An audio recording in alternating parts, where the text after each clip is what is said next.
So I got comments like this on my first video.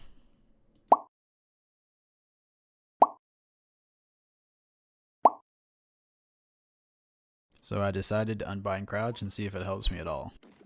In deathmatches I don't crouch spray or even spray at all. I just take the bullet to the head if I miss or if my strafes are off. But in game it's the opposite about 60 to 70% of the time. All because in game you actually die and have to wait to respawn and sit there and think about what you did wrong. Or cope and blame someone else. But then watching another Wahoojan video, he brought something to my attention. And so reason number 2 is setting in it's ranked and you don't want to die. And that's an invalid reason to panic. So panicking because you got surprised is valid. Panicking because you don't want to die and it's ranked is cringe, unbased, and you're bad. DM, TDM, super composed, rank, you just panic fire. Yeah, so the reason why you're panic firing in ranked because you don't want to die. You don't want to lose. Well, f that, bro. Just D-rank. Because you know in the long run it's better. Who cares about your rank icon? D-rank with confidence, knowing that you're fixing your bad technique so that way you can reach new heights. And in my case, he might be right. I don't know if it's just getting into your own head too much, but I definitely see it in my other teammates as well. So I'm sure I deal with it to some degree subconsciously. And I'm sure whether in-game or not, there are times where we're all too afraid to do anything, so you end up doing nothing, which is just as bad as making the wrong play in my opinion. Not having crouch forces me to strafe at certain ranges, and because if I don't, I'll probably get one tap standing still. It helps me realize to use my movement a bit more. These are things I know how to do and I've practiced in the range and deathmatch, but they never translated. Probably because I didn't play rank that often. Rank seems to be the best place to actually get the right feedback into your brain to realize what to do and what not to do. I feel like if I were to do this in unrated for a month straight and go into rank, nothing would change. And if anything were to change, it wouldn't be drastic. I could be wrong though. That being said, I'm not the perfect player instantly from unbinding it, but I do want all my plays and things I do in game to be done with an intention. Running and gunning when I need to, strafing when I need to, and crouching when it's needed. I'd rather have my habits be good habits instead, and since habits don't just magically go away because they need to be replaced, I think this is a decent way to go about it. Slowly over time in the games I had played, I noticed my confidence going up. I was more willing to just plant my feet and shoot and deal with whatever the consequence after.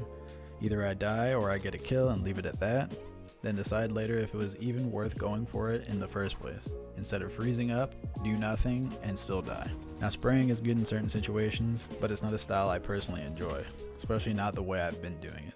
A lot of times if I just strafed or taken maybe an extra second to line up the shot properly, I would have the kill. So you may have noticed in the clips in the background, some of my deaths and shots are still due to moving a bit too much, I believe. Either not stopping before I shoot or generally in the fight, which is another thing I'm working on. I do think working on too much at once might end up hindering progress more than helping. So right now, the crouch habit for me and implementing strafing a lot more. Sadly, I didn't even realize I wasn't strafing that much, even though I know how to do it and I used to do it. Now with that being said, it is Valorant. Not every kill needs to be clean and precise. Not everything has to be fundamentally sound all the time. There are definitely times to do some dumb things and have it work. But there definitely needs to be an understanding of when and where to do it. And I can imagine it's probably a lot easier to do something a lot less fundamental when you have good fundamentals to fall back on.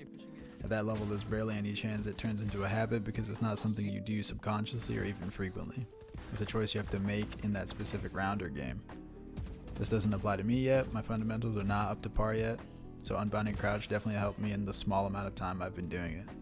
Now I do try to crouch sometimes and end up in a standing spray, which for some reason I feel like I actually try to control more than when I crouch for some reason.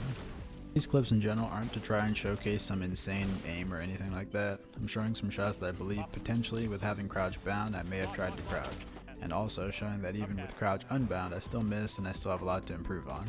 Also, don't cook my aim too much. I was playing on 1600 DPI 0.3 because I was watching something and I wanted to try to break my wrist for a few games. Okay, so specifically for me, I think unbinding crouch helped. It makes me think a lot more, and if I ever try to crouch and it doesn't work, I immediately know why and what I was trying to work on. It kind of makes me focus a lot harder than normal, and I don't have a get out of jail free card if I miss my first shot. I feel more eager to try to tap and burst without crouch. I also think I'm landing more shots because I'm attempting to move around a lot more. Now the downsides are, I can't crouch behind certain things, so I couldn't play in some areas on certain maps. I couldn't go into a crouch spray after I had tagged someone just to net a kill faster so I could help a teammate or even get out of the situation I'm in. So it wasn't all perfect, but crouch spraying out of habit is bad. Crouch spraying when you know why and when to do it is good.